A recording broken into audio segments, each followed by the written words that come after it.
There is a kind of moment that happens in the back of certain old farmhouses across the upland South, and it tends to happen during a renovation. The owners are pulling up a strip of paneling or peeling back wallpaper or pulling out a section of plaster, and they discover that the wall is not actually a wall. It is a tree, a row of them. Behind the wallpaper, instead of studs and sheetrock, is a course of horizontal logs, hewn flat on two faces, notched at the corners with a half-dovetail joint, and chink between with a mixture of clay, straw, and small stones. Above the logs, where a modern house would have a header beam, there is a hand-hewn pine beam, dark with age, smoke-stained at the edges. The owners, if they have not seen this before, do not always know what they are looking at. What they are looking at is the original house. Everything else, the porch, the parlor, the dining room, the bedroom additions on either side, was built around it later. The technical name for what they have discovered is a yeoman farmer's log cabin, and the architectural history community has been documenting these hidden cores in southern farmhouses for half a century. They are everywhere. The Arkansas Historic Preservation Program, in its file on a small farmstead in rural Searcy County, describes one such cabin precisely. The original log section was built in the 1870s. A frame L was added around 1895. The two were unified decades later with simple board and batten siding, so that from the outside it appears to be a single late Victorian farmhouse. The state register lists the property as the Henry Madison Wood Farmstead. For the purposes of this video, the Wood Farmstead is the site. Henry Madison Wood is the name on the deed. What lived inside that 1870s log section from the day it was raised to the day it was paneled over is the subject. This is the story of the house most white Southerners actually lived in for most of the 19th century. It is a story that has been almost entirely covered up by another story. For most of the 19th century, between roughly 1820 and 1900, the dominant dwelling across the upland and backcountry South was not the white columned plantation house in the magazine spread. It was not the I house with the central hall and the Greek Revival entry. It was a small side gabled rectangle of horizontal logs, 18 feet by 16 feet, with one stone or brick chimney at one gable end and a single front door. One room, one fireplace, one window, sometimes two. A porch in most cases. Inside, a ladder up to a sleeping loft. That is the entire house. Folk architecture surveys conducted in Alabama, Mississippi, Tennessee, and the Carolinas during the 20th century reached the same finding repeatedly. In the upland counties of those states, the single-pen log cabin was the most common dwelling type for independent white farmers throughout the 19th century. The dog trot house, with its two pens flanking an open passage, was the second most common. Together, the two forms accounted for the vast majority of Southern domestic architecture for ordinary people. They were the houses where the cooking happened, where the children slept, where the neighbors gathered for raisings and weddings and funerals. Stand inside the loft of one of these cabins on a hot afternoon. The slope of the roof is 2 feet above your head if you sit, 6 inches above your head if you stand. The boards are pine, hand-rived from blocks split with a froe. There is no ceiling under them. The boards are the ceiling. Light comes through narrow gaps where the chinking has shrunk away from the rafters. Below you on the floor of the main room, there is a rope-strung bed against one wall, a cooking hearth at the gable, a table, 2 chairs, a wooden chest, a churn, a row of crocks. That is the house. There is one ladder. It is the only way down. The house has a name in the architectural vocabulary. It is called a single-pen log dwelling. The historian Frank L. Owsley, in Plain Folk of the Old South, called the families who lived in it the plain folk. The white smallholders who owned a piece of land but rarely owned slaves, who raised corn and pork and a little cotton or tobacco, and who, by his estimate, and the estimates of every demographic historian who followed him, made up roughly 4 out of 5 white households in the antebellum South. 4 out of 5. The plantation house was the architecture of 1 out of 5. The dimensions matter because dimensions determine what a life inside a building can look like. 18 feet by 16 feet is 288 square feet. That is approximately the footprint of a modern one-car garage. A typical American suburban primary bedroom in 2026 is around 200 square feet by itself. The Yeoman cabin held an entire family in less space than a contemporary master suite. In the early decades of the 19th century, when families were larger, that space might be home to 2 adults and 5 or 6 children, and on some farms, an aged grandparent or an unmarried adult sibling. The architectural historian Henry Glassy, who spent his career measuring small southern log buildings, found that the standard pen size was governed by the practical length of available logs. Logs longer than 20 feet were difficult to handle by hand, so the rooms were the length of a manageable log. Picture the inside of an occupied cabin at sundown. The fire is low, there is a cast iron pot on a swinging crane in the hearth. The mother is at the table cleaning the supper dishes with a rag. 2 of the children are already on the floor, on a pallet of straw and blankets. The infant is in a wooden cradle by the hearth. The father is on the porch, just outside the door, mending a leather harness by the last of the daylight. The oldest girl is up the ladder in the loft, putting the younger boys to bed in the dark. There is no separation. The bed at the back of the room, the cooking hearth at the gable, the children on the floor, all of it is one volume. State surveys of yeoman cabins from the period note that many households had fewer than 3 beds. A 1934 architectural survey of antebellum log dwellings in North Alabama documented family after family in which the bed count was lower than the household count. People shared beds. They slept in pairs and threes. The children rotated between the loft, the floor, and any free pallet that opened up when an older sibling left the household. The yeoman cabin was, in other words, not a house that a modern American would call a house. It was closer in size and function to a pioneer-era one-room schoolhouse, except that the schoolhouse was the work of a community and was occupied during daylight hours, and the cabin was the work of one family and was occupied for every hour the family was alive. The cabin was not designed for privacy, it was not designed for individual rooms, it was designed to keep heat in during winter, to be cheap to build, to be expandable when the family could afford expansion, and to be raised in a single weekend by the men of the surrounding farms. The popular American memory of the 19th century South is a memory built almost entirely from the architecture of the planter class. The Greek Revival mansion with its tall white columns, the brick townhouse on the square in Charleston or Natchez, the neoclassical hall with the curving staircase. These buildings appear in tourism photographs, in Civil War films, in textbook illustrations, in television series, and in countless heritage festivals. They are real buildings, and they were real homes for some of the people who lived in them. But they were a small minority of Southern domestic architecture, and they housed a small minority of Southerners. The numbers, as census historians have reconstructed them, run something like this. In the 1860 census, the year before the Civil War, the South had roughly 9 million people. About 4 million were enslaved African Americans who lived in slave quarter cabins behind the big house. Of the remaining 5 million, only a few percent were planters of the kind whose homes are remembered today. Most owned no enslaved people at all.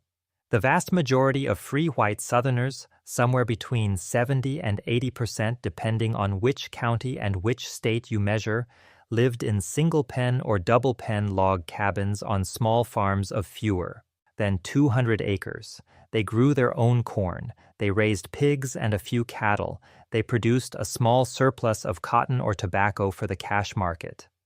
These were the people Owsley called the plain folk. They were the demographic majority of the white South. Their architecture was the demographic majority of Southern architecture. Almost none of it survives intact. Almost none of it is photographed in the heritage industry. It is, in the language of architectural history, a vanished form. The vanishing is the central fact about it. By the time the heritage industry came along, in the late 19th and early 20th centuries, with its colonnaded plantation tours and its lithographed images of Southern domestic life, the houses where most Southerners had actually lived were already disappearing. They were being torn down for lumber or absorbed into larger frame houses or slowly collapsing in place. They were not being photographed. They were not being preserved. The picture of the South that survived in the national imagination was the picture of 1 out of 5 households. The other 4 out of 5 lived behind a wall that eventually the wallpaper covered. What did a day in such a house look like? The work was constant. Begin before sunrise. The wife is already up. She is rebuilding the fire from the previous night's embers. She is hauling water from the spring or the well, depending on which was closer. On most upland farms, the spring was 100 yards from the house, down a path the family had worn into the slope. She is heating the water, mixing cornmeal, boiling beans or salt pork. She has been moving for an hour before any of the children are awake. The husband is out of the house by daylight, walking the fence line, checking the stock, sharpening a tool, mending a piece of equipment. The older boys go with him. The younger boys carry firewood. The girls stay with the mother. The cooking hearth is in use most of the day. It does not turn off. The fire is the kitchen, the heater, and the lamp. In summer, the hearth makes the cabin nearly unbearable, which is why so many yeoman cabins evolved into dog-trot houses with detached or breezeway cooking arrangements as soon as the family could afford the second pen. In winter, the same hearth was the only heat source for the entire structure, and the family slept close to it, the youngest children directly in front of the hearthstone where the floor was warm. The work that filled the rest of the day, beyond cooking, was relentless.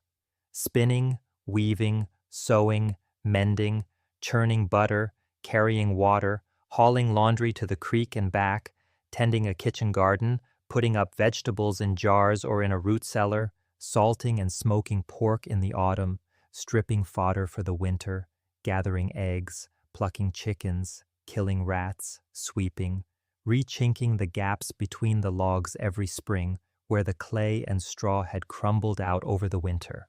The architectural historians who later cataloged these cabins concluded that the chinking required maintenance roughly every other year over the building's full life, in a labor cycle that fell mostly on the women of the household. There was no electricity, there was no plumbing, there was no separate kitchen, there was, for most of the century, no formal schooling unless an itinerant teacher passed through and a parent could spare a child for the few weeks the school was held. The work that produced the household, hour by hour, was done by women and children and was visible to anyone who walked up to the porch.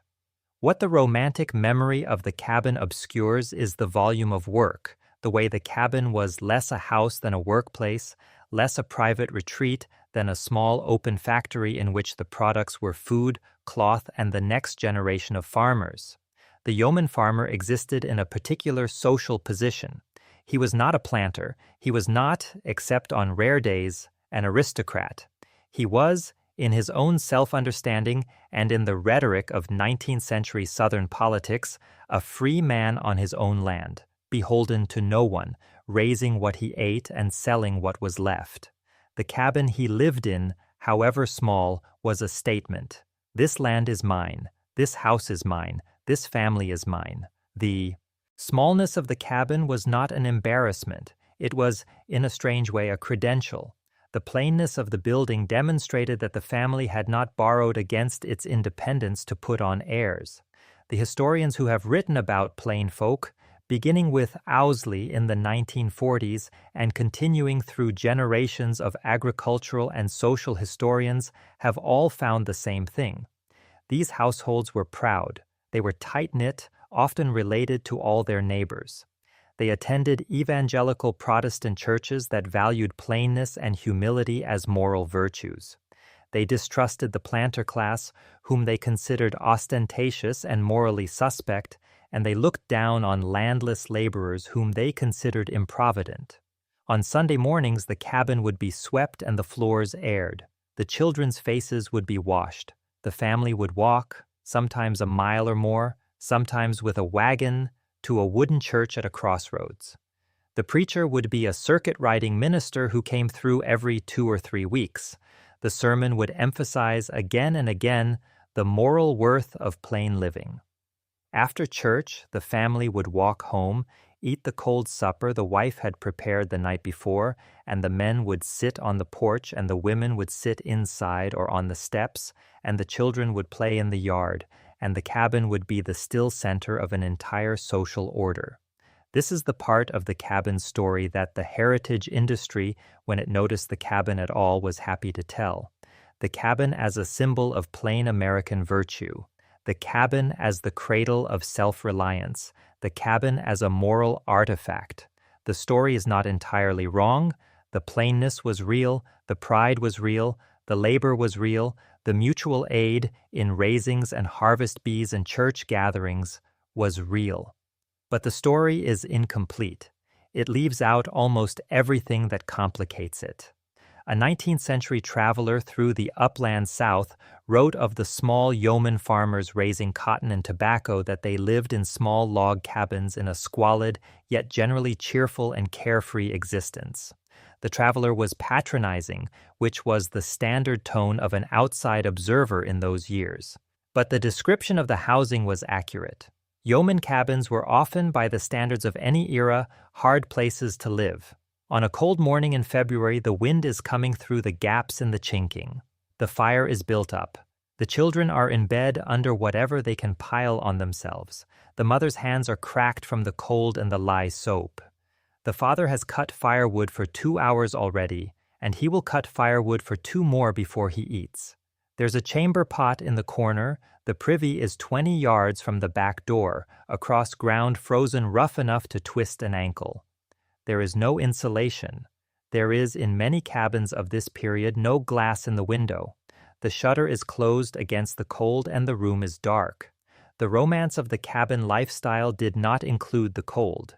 It did not include the absence of medical care. It did not include the infant mortality rate, which on small farms in the upland South in the 19th century was approximately 1 infant in 5, meaning, in practice, that almost every family that survived to fill its loft with grown children had also buried at least one of its babies.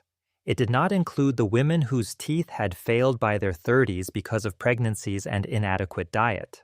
It did not include the children whose growth was stunted by chronic worm infections, a fact documented in 20th century rural health surveys of the same regions, conducted on the same houses, in the lives of children whose parents had been raised in those cabins. And the cabin existed inside an economy that was built, in the lowland South, on enslaved labor.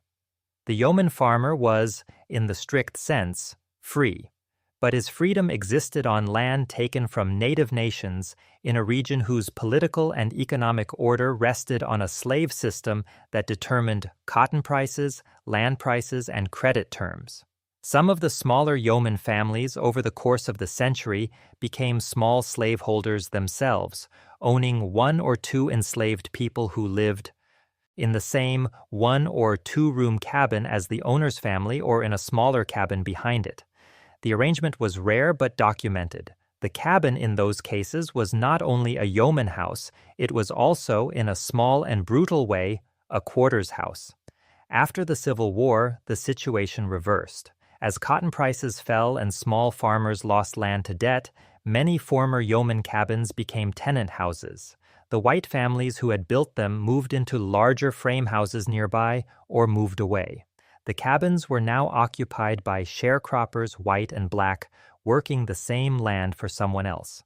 The same 18 by 16 room that had stood for the independence of one family now stood for the dependence of another. The The architecture had not changed.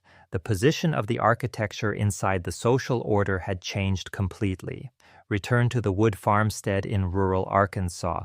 The original log section, by the Historic Preservation File's reading of its own evidence, was built in the 1870s, about a decade after the war. It was a single-pen log cabin of the standard upland type. By the 1890s, the family that owned the property had added a frame L on the back, a single-story extension of milled lumber with a kitchen and a second sleeping room. By the early 20th century, when board and batten siding was applied to unify the exterior, the original log walls had been covered. The seam where the log section met the frame addition was buried inside the structure of the house. From the outside, the building now read as a small late Victorian farmhouse with a porch. The wood farmstead is one example of a pattern that played out across the upland South between roughly 1880 and 1920. Sawmills had spread. Railroads had reached most counties. Milled lumber was, for the first time in the rural South, broadly affordable. Families with even modest cash savings could now build, or buy or be built for them, a house with multiple rooms, glass windows, and store-bought trim.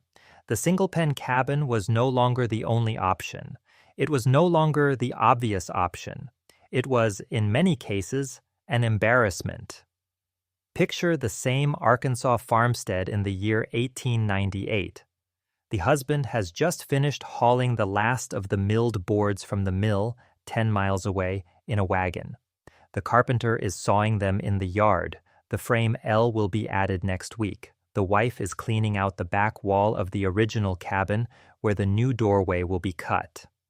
She is taking down the herbs hanging from the rafters. She is taking out the small mirror nailed to the log. She is making room for the saw.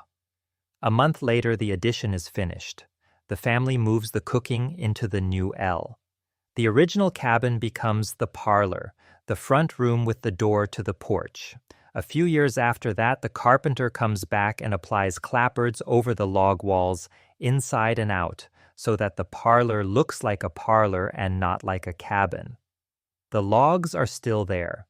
They are inside the wall. The family did not remember on every Sunday afternoon that the parlor wall was a log wall.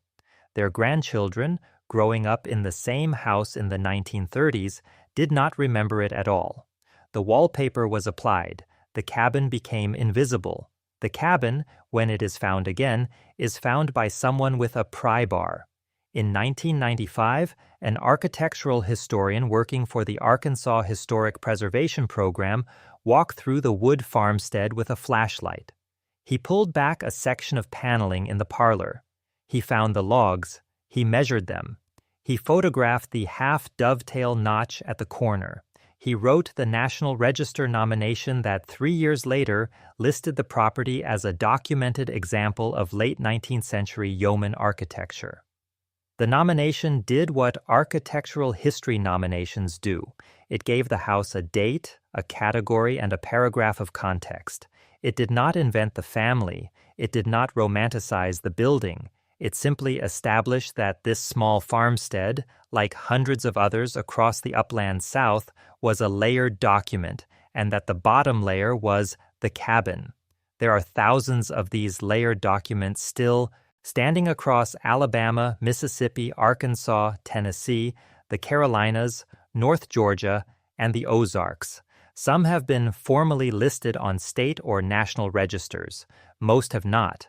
Some are still occupied by families who have lived in the house for generations and know perfectly well that there are logs in the parlor wall.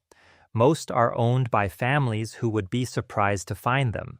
The Robert Scruggs House on Cowpens National Battlefield in upcountry South Carolina is a single-pen log dwelling from the late 1820s, preserved on federal land.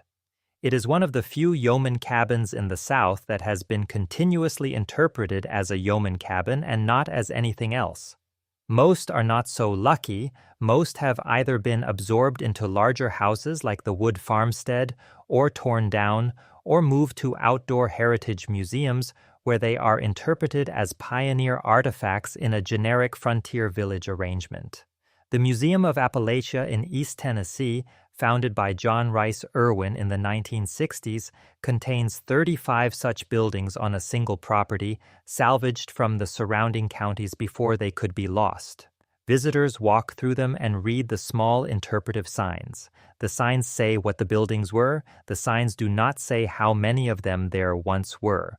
The most accurate way to understand the yeoman cabin is to understand that it was the dominant southern domestic form of the 19th century, that it housed a majority of the white population for most of the century, and that it has been almost entirely erased from the popular picture of the era. The plantation house has dominated the imagination because the plantation house survived in numbers, in photographs, in films, and in a tourism economy. The cabin did not survive in numbers. It survived in fragments, behind wallpaper, in the back of farmhouses, in salvaged museum pieces. What the disappearance of the cabin tells us is something specific about how a culture remembers itself. It tells us that what gets remembered is what gets photographed and preserved, and what gets photographed and preserved is what its contemporaries thought worth photographing and preserving. The cabin was not thought worth photographing. The cabin was the room where most people lived. The cabin was the floor, the hearth, the sleeping pallet, the chinking that needed repacking every spring. It was the room in which most Southerners washed dishes, raised children, slept, fought, and died between 1820 and 1900. It was for most of the century the actual house of the actual South. The wood farmstead is still standing in Searcy County, Arkansas. The 1870s log core is still inside the wall. The porch has been rebuilt, the roof has been replaced, the chinking is gone, sealed over by the surrounding frame structure. From the road, the building looks like an ordinary small Victorian farmhouse, with a tin roof and a screened porch. Walk up to it on a still summer evening.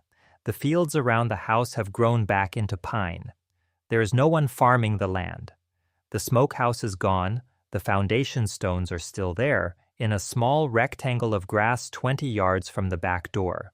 The privy is gone, the spring house is gone, the barn is gone, the well is capped. What is left is the farmhouse itself. Inside the parlor, behind a section of paneling that the preservation file dates to about 1910, is a wall of horizontal pine logs, half dovetailed at the corner, chinked with a clay and straw mortar that is now dry and crumbling but still in place. This is the actual material of the actual house in which an actual family lived for 30 years before the addition was built. The walls are the original walls. The notches are the notches a man cut by hand in 1872 or 1873 with an axe. The chimney stones on the gable end are stones taken from the field on which the man and his sons were trying to grow corn that year. The family that lived there did not write a memoir. They were not photographed.